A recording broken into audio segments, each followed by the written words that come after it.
Level 1. Parasitic symbiotes. Low-tier, instinct-driven organisms.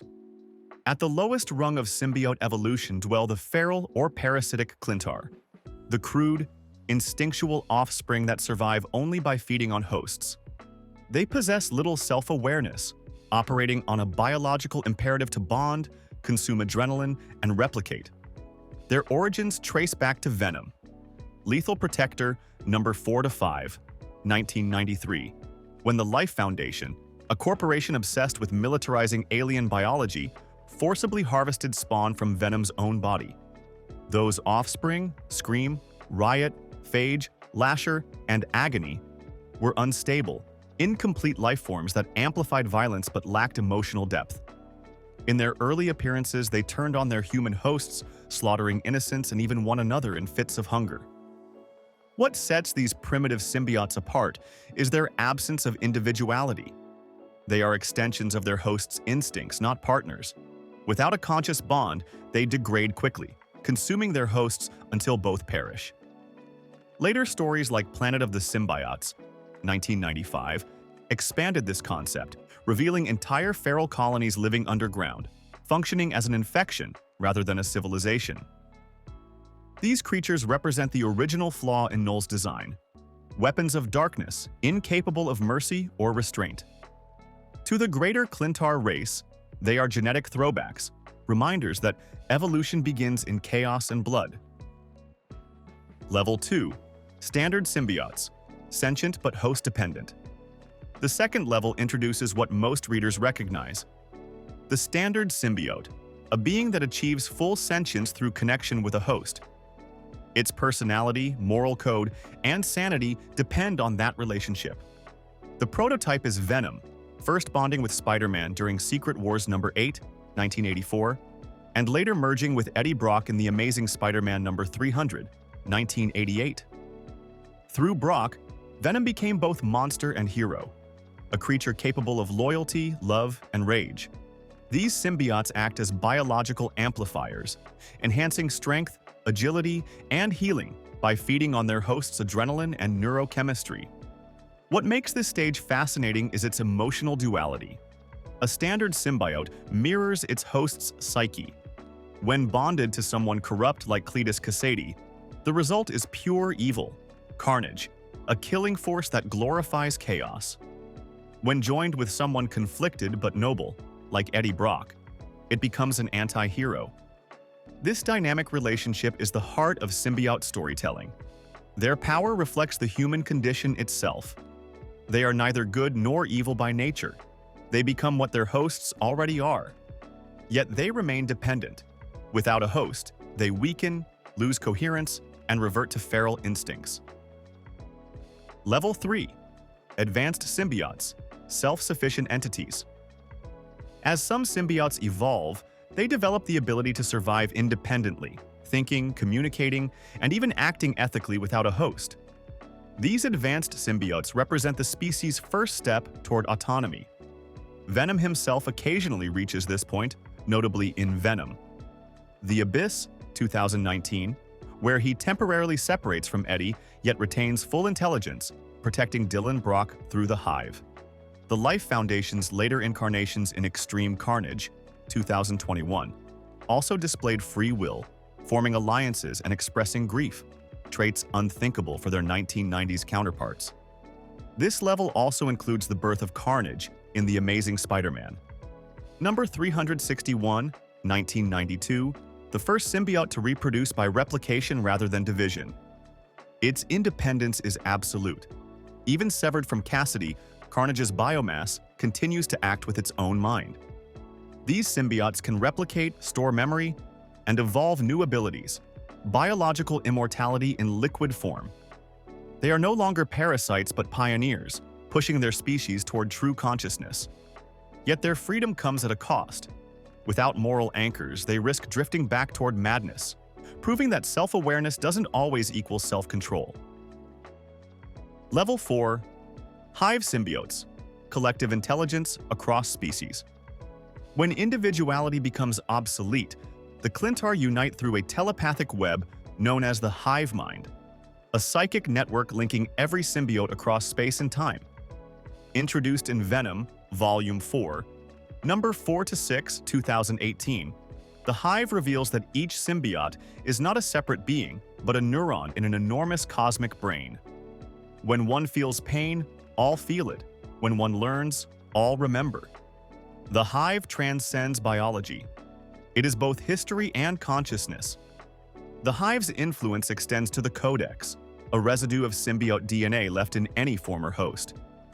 In Absolute Carnage, 2019, Carnage hunts these codices, absorbing them to strengthen the Hive's presence on Earth.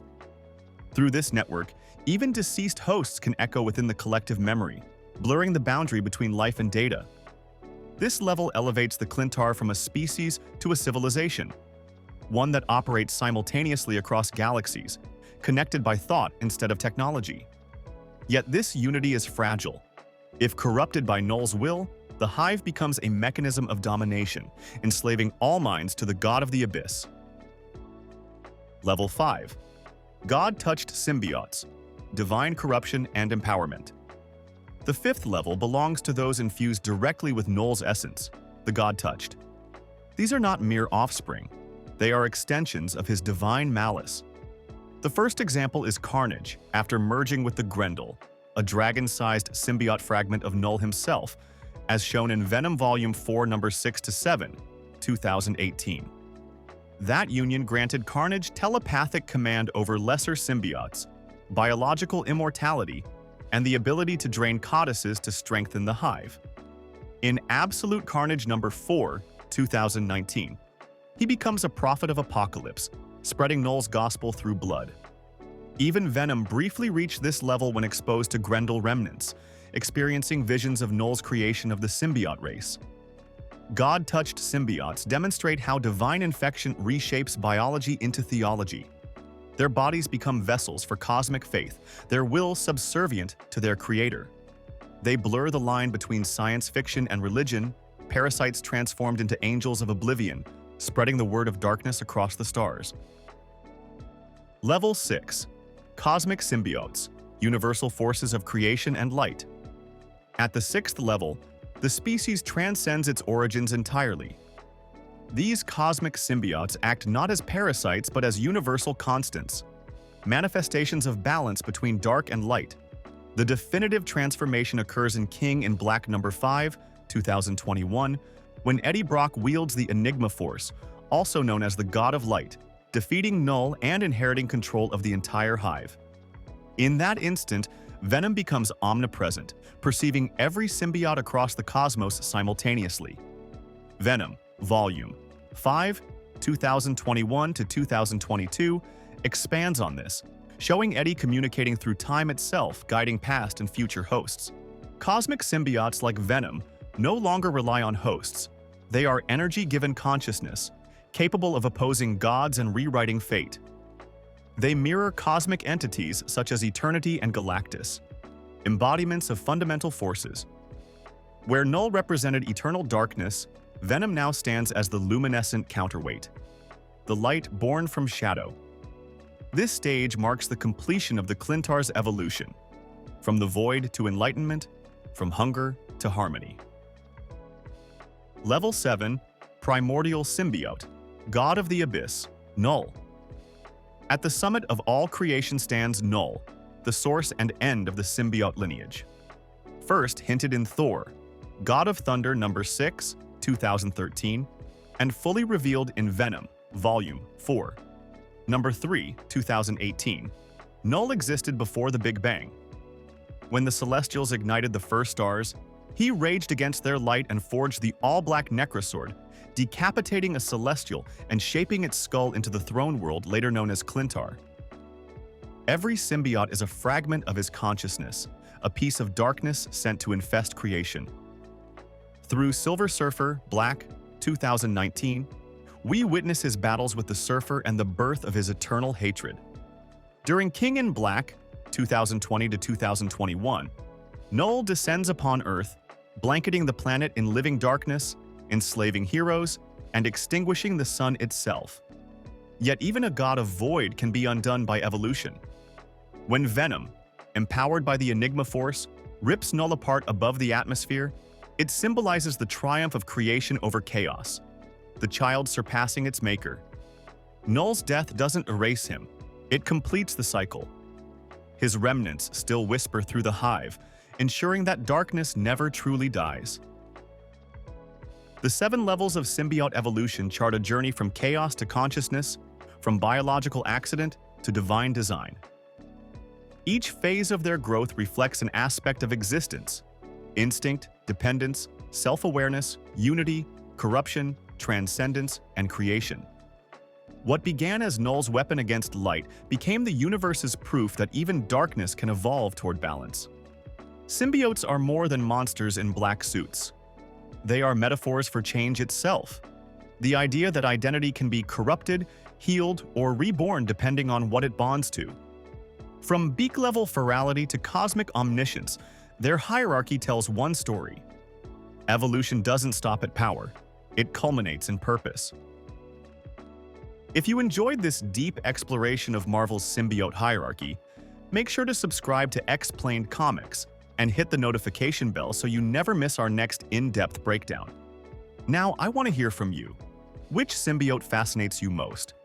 The mindless spawn of the 1990s or the god who forged the stars? Comment below, and the best responses will be featured in the next upload. Because in the world of the Klyntar, darkness isn't evil. It's potential waiting to evolve.